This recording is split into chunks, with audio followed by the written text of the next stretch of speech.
महाराज जी, धर्म और भक्ति के नाम पर कई बार अंधविश्वास भी आ जाता है। कृपया बताएं कि सच्ची भक्ति और अंधविश्वास में फर्क कैसे समझें। देखो, जिसको धन की प्रधानता होती है वहां दंभ पाखंड घुस ही जाता है, और जहां भगवान की प्रधानता होती है वहां किसी का प्रवेश नहीं होता, वहां इन दोषों का प्रवेश नहीं होता। तो हम भगवान की शुद्ध भक्ति करें।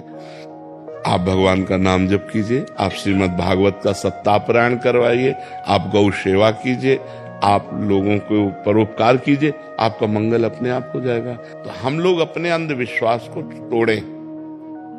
भगवान है, भगवान का नाम सच्चिदानंद में है, भगवान की लीला, भगवान का रूप सत्य है, हम उनकी आराधना करें।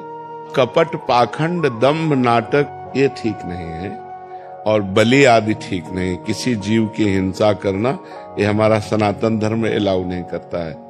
इसमें किसी भी जीव को मार करके किसी देवता की प्रसन्नता पाना, ऐसा हमारे धर्म में नहीं।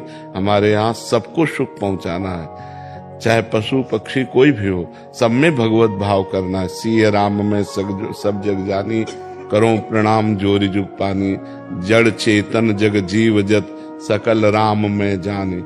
ये अंधविश्वास उनको कह रहे हैं, जैसे बहुत सारे जने ऐसे होते हैं कि यहाँ ये करा दो, यहाँ वो करा दो, और फिर उसमें उलझ जाते हैं लोग कि आपने अगर इसकी बलि नहीं दी या ऐसा नहीं किया, ये टोटका नहीं किया, तो वो अंधविश्वास, जिससे बहुत मान्यताओं का प्रचलन है हमारे जैसी।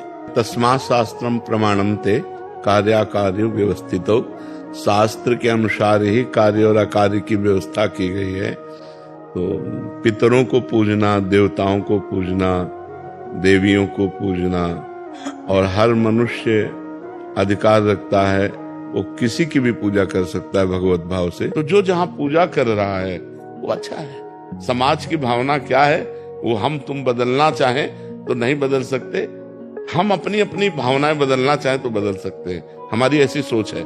हमको दंभ पाखंड नाटक से मुक्त होना चाहिए, हमको सच्ची भक्ति स्वीकार करनी चाहिए।